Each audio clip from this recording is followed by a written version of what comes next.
This episode of the Coarse Grind Podcast has been brought to you by Central Sports and Graphics Incorporated, family-owned and operated screen printing and embroidery business located in a historic storefront on Old Berwick Road in the heart of Espy. They've been doing screen printing for over 20 years.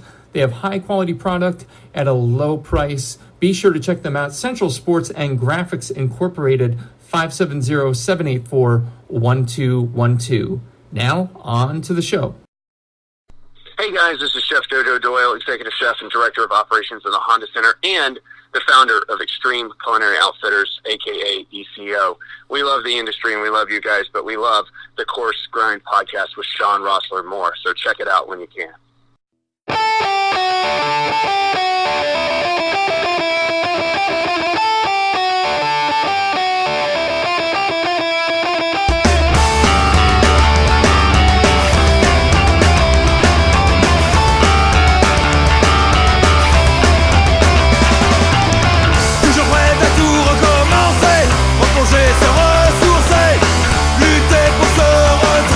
Ladies and gentlemen, welcome back. This is episode number 105 of the Coarse Grind Podcast. With you as always, host, creator, Shawn Rosler. How is everybody doing this evening?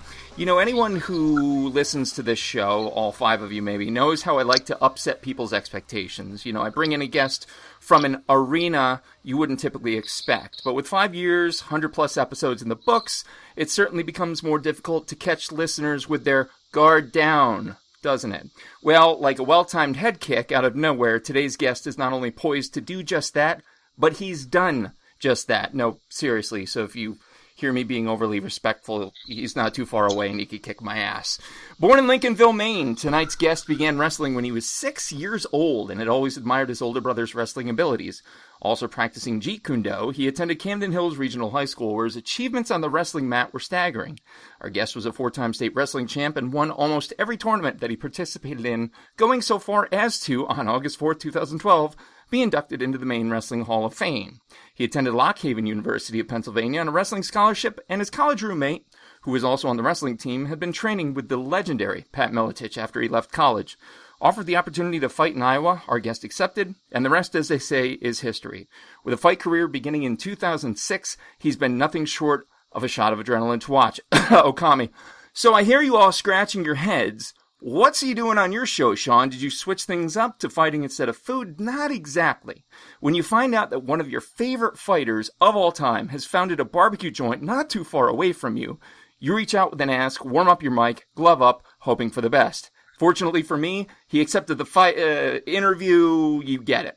Ladies and gentlemen, and everyone in between, our guest this evening, UFC light heavyweight, middleweight legend, and now the knockout force behind the Barbarianq, Tim the Barbarian Boetsch. Sir, how are you this evening?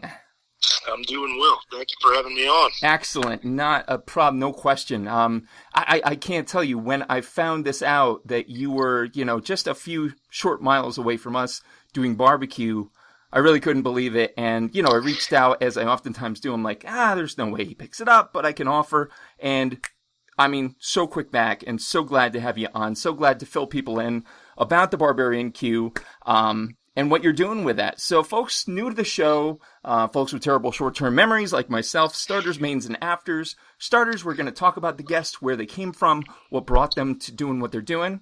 Mains, we're going to talk about what they're doing. And finally, afters, we'll get into a little bit more of an irreverent approach, but no one's been injured in 104 episodes, so I don't see that happening today, especially with this guy. So without further ado, Tim, talk to me about where and what you grew up eating. Well, I was fortunate enough to grow up in a coastal town in Maine, Lincolnville, which is right in the middle of the state, halfway up the coast. Mm-hmm. So right out the gate, we're talking lobster. We've always had a nice big lobster feast during the summer. We'd get together and hang out. And at that time, we thought we were barbecuing, but we'd just fire up the grill and do some hamburgers and hot dogs along with our lobster. So very early on, a great appreciation for hanging out at good times and having good food, and just, you know how things go around the grill. Everybody's hanging out and having a good time. Yeah, definitely. And you speak to a really important aspect of barbecue there. So many people who maybe aren't, centered around it or do it tend to focus on just the food, but it's much more than that, is it not?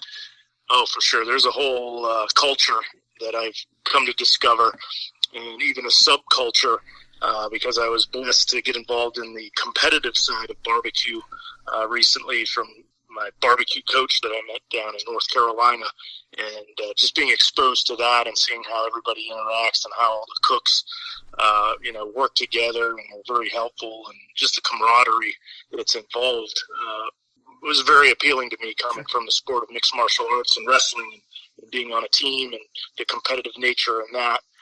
It lended well to making this transition to the barbecue world. Awesome. That's awesome. And, looking back at that Maine upbringing, bringing you forward to today, do you ever look back, because, and as we were talking before we even started rolling the tape, we were just up in Maine, and it was my first time going up there, and I've got a lot of culinary experience to my credit, but I mean, it's a whole culture in and of itself. Is there a food or foods that you miss from back there that you long for? Well, to me, it's that lobster. Obviously, we don't have those things crawling around here in Pennsylvania like they do in Maine. So that's the one thing. When I get back up there, I make sure that we've got a day scheduled where we're busting out the boilers and boiling up some lobsters and just enjoying that. So that would be the one thing that I definitely miss. And the other one, they grow some great wild blueberries up there. So my mom's blueberry pie that she would make, that's one that I always make sure is on the menu when I get back there as well, because I love my sweets as well as my barbecue. So. That's awesome. Answer the question for everybody who knows lobster roll. Are you mayo or are you butter? Gotta go butter. You heard it here. I may have put mayonnaise on mine before. I may not be doing that ever again now for fear of... Hey, I don't discriminate, though. I'll do both. I'll hit the fresh lobsters, we butter them hard, and then whatever's left over the next day, we will make some classic lobster roll sandwiches with the mayo. So nice. I'm not going to discriminate against either one. He's not. Tim Boetsch, equal opportunity lobster consumer. So you have this cool... unique Maine culture, the lobsters, blueberries, the cooking out and everything. And here you are, fast forward, you've landed in this awesome food gig. You had to have had somebody growing up that you looked at and you thought, wow, cooking's not just this routine mechanical act that we do. It can bring people together. It can be more than just food. Who was that for you? That's my mom, for sure. We sat down and ate dinner as a family every night at 6 o'clock growing up. No matter where I was in the neighborhood, I'd be running around with my friends or out playing in the woods. We actually had a dinner bell on our front porch that was very loud. Mom would literally ring the dinner bell at 6 o'clock. But I knew dinner was on at 6 anyway. But she always had a home-cooked meal there.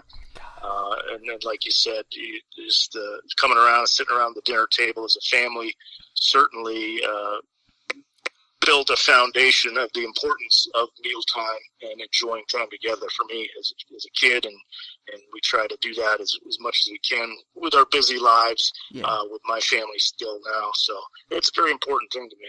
That's awesome. That is awesome. And, so many guests, 105 episodes in, there's so many people that touch on that very topic itself. It's not just, just like barbecue isn't just about the food, a family meal isn't just about the consumption. It's about the event. Absolutely. It's about the communication, for sure. Now, the next question, typically goes in a certain direction, But for you, I think it's going to be a little different, because obviously you didn't just go from either high school to food or college to food. You had this little career where you kicked people's ass in between point A and point B.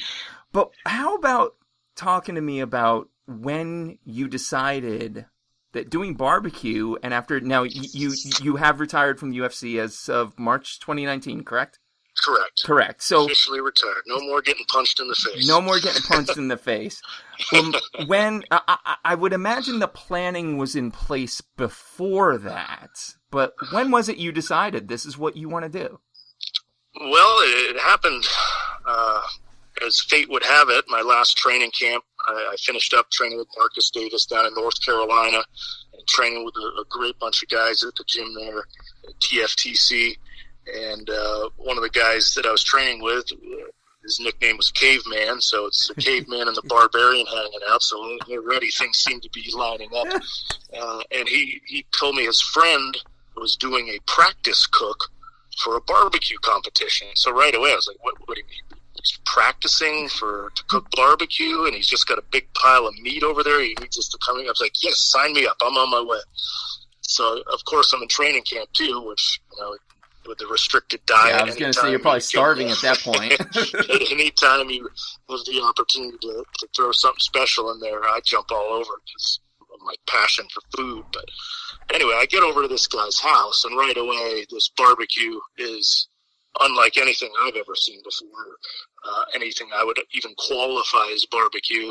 Mm-hmm. And right out of the gate, this guy is just so incredibly passionate about it. He's already talking to me about his special sauces and how he blends certain things together and the layering of flavors. So, I've got a bit of an obsessive personality, as you can imagine.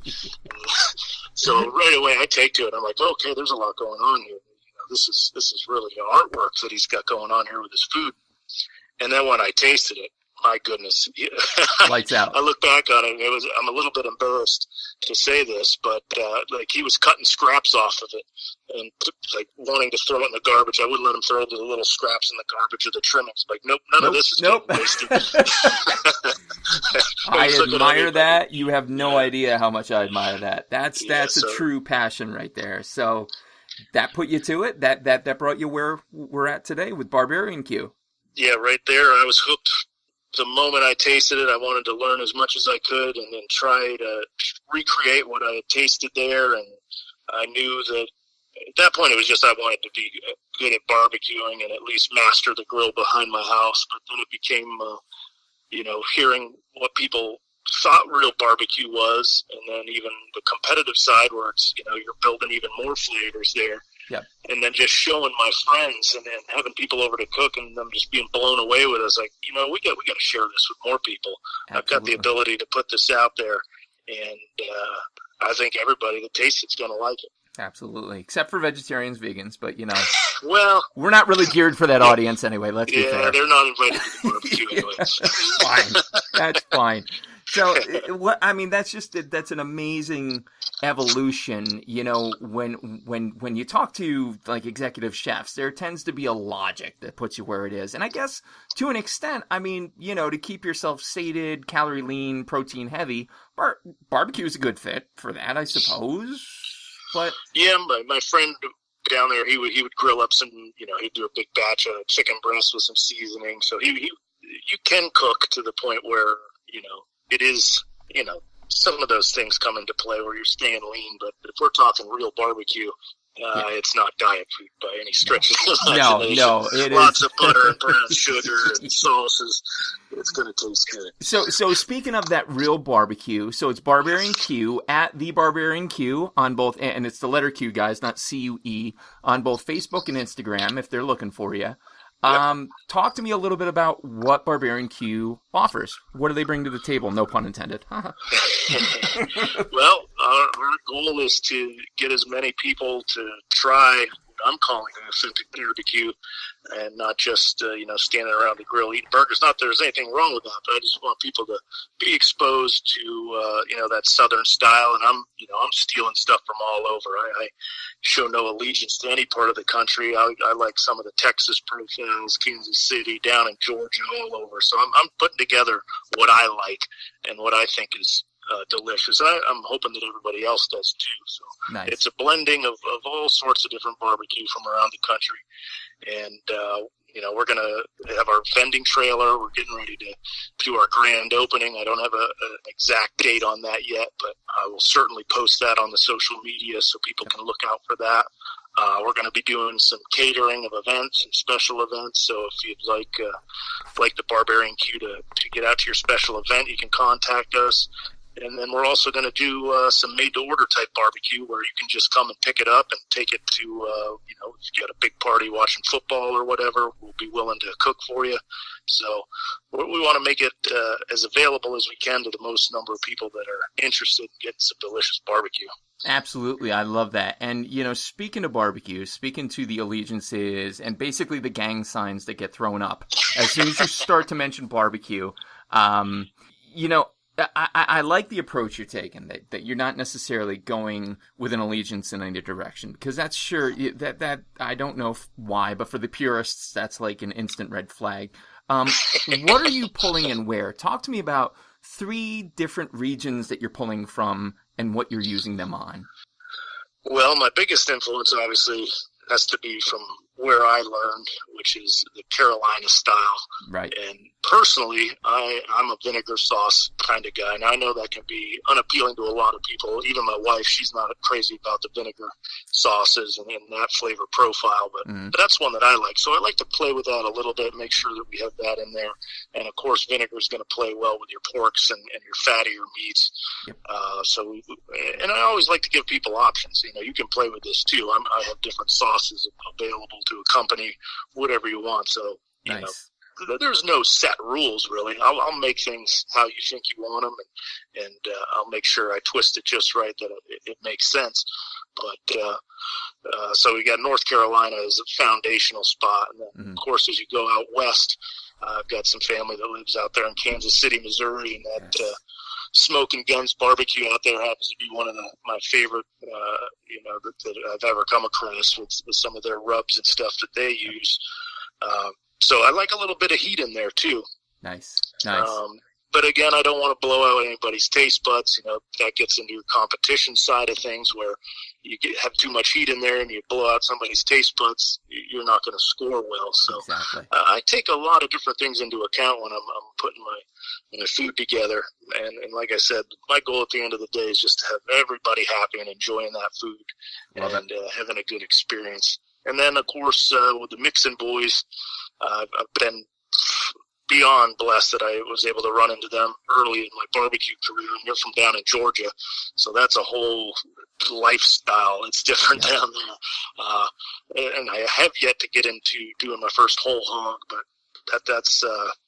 that'll be coming shortly, and hopefully that'll be something that I can offer here in the future, because there's something, standing around a whole pig and shoveling hot coals underneath there. That's a heck of an experience and a heck of a way to partake of your meal. No question. That's a magical. I think I can count on one hand how many times I've been to a whole hog. But like when you're there, you want to talk about what you said before, Tim, about people were trying to throw stuff out and you're grabbing it and telling them, no, you can't do that. Shit. I mean, I'm hovering over that thing and I'm grabbing parts I'm sure I shouldn't grab, but there's a point where you stop caring.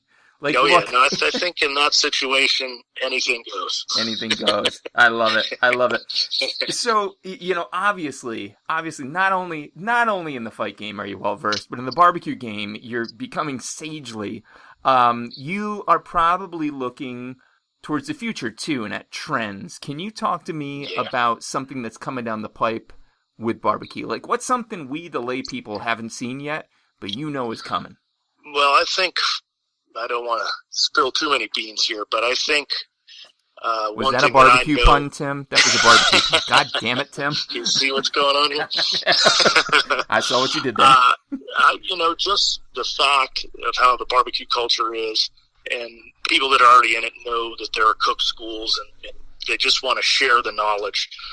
Because for me, giving somebody some knowledge to go out to their backyard and master their grill for their company or their family, whoever.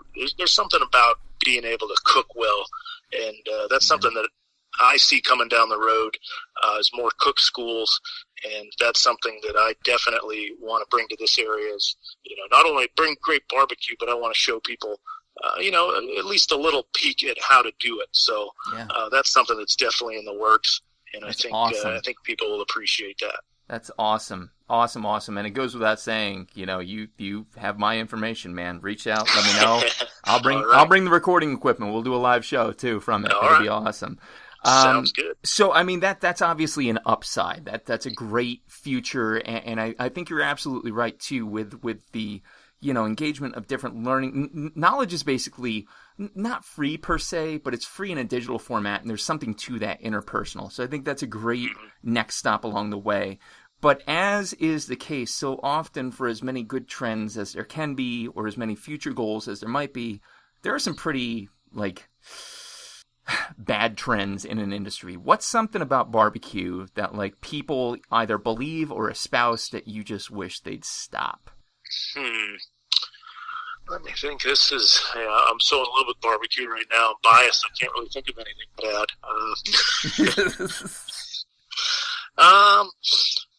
I think it's just getting the word out on good barbecue, because there's a lot of places out there that I've been that try to say that this is authentic, or it's this or it's that. And boy, to me, after seeing what the reality of it is it's not that good.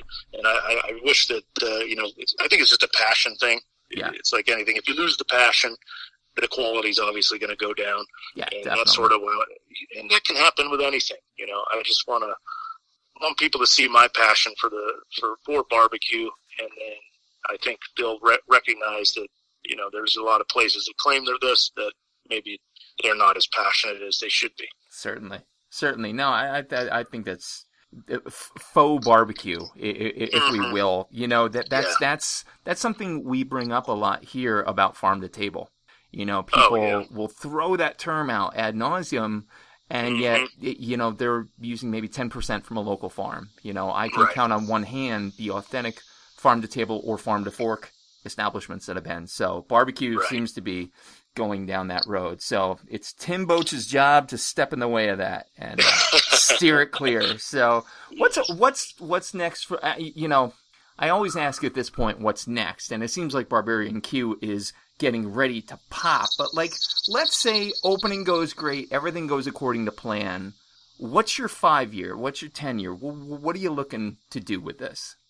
Well, I'm always about getting after it, setting big goals. So for me, the sky's the limit. But nice. Like you said, we're just getting ready to pop this thing off, and maybe people won't like the flavor.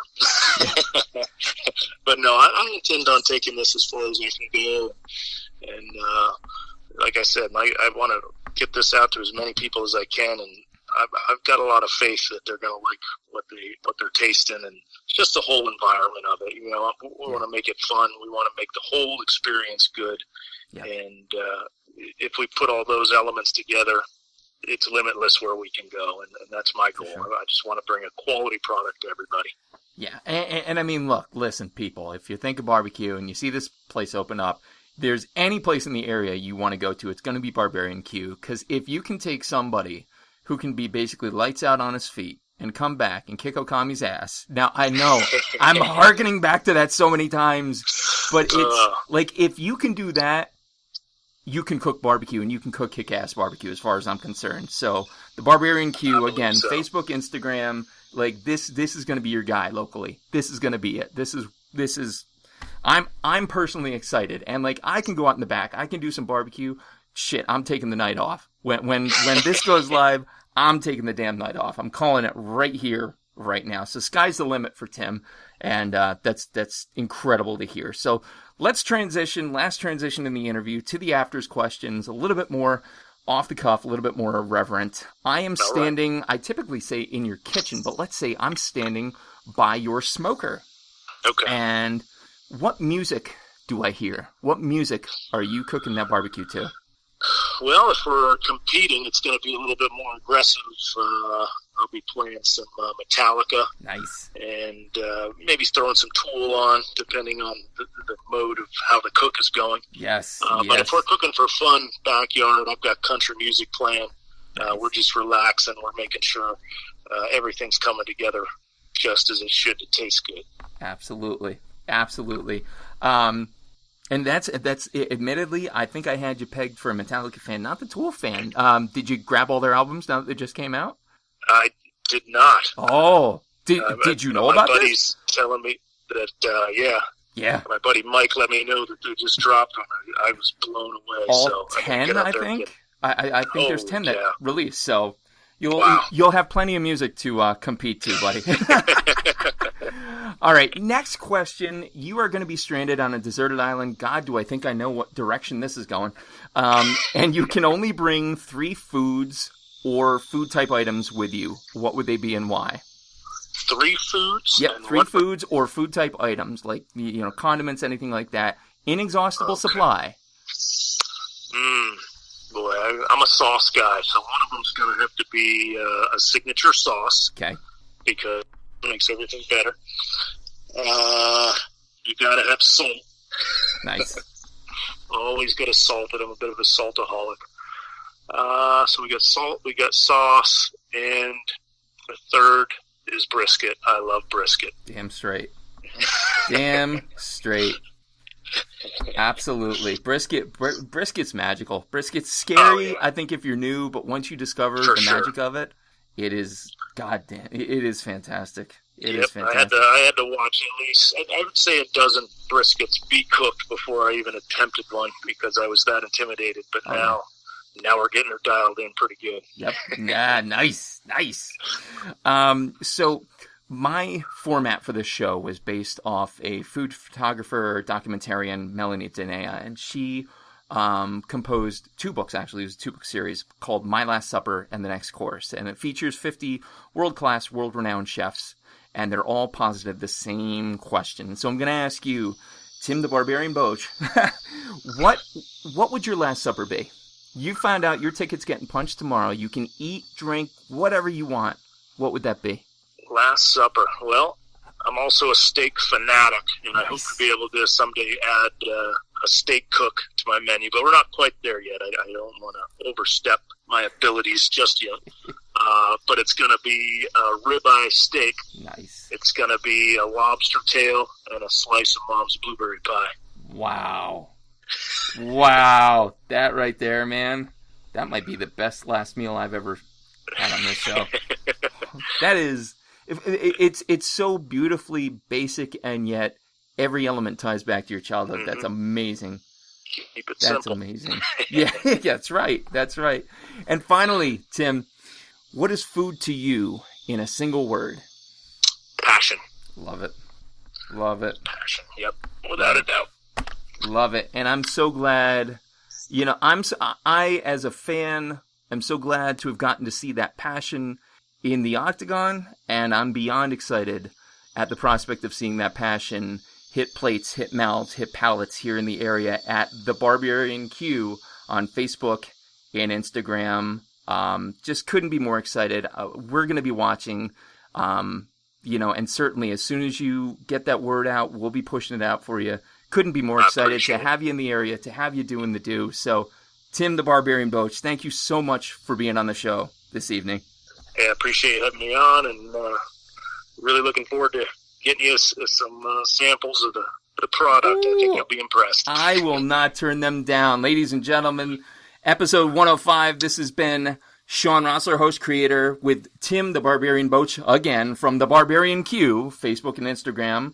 Be sure to check out both social venues for news leading up to it. Be sure to stay tuned to the channel for any possible pops of that happening. And again, stay tuned in, stay plugged in. Local food is good food. Our producer, as always, has been Johnny Leland Robinson, a.k.a. the Reverend Johnny Lamoria. Be sure to check out all his steampunk, fringe, and libertarian happenings on Facebook. Next episode will be number 106. You don't want to miss it. Stay tuned.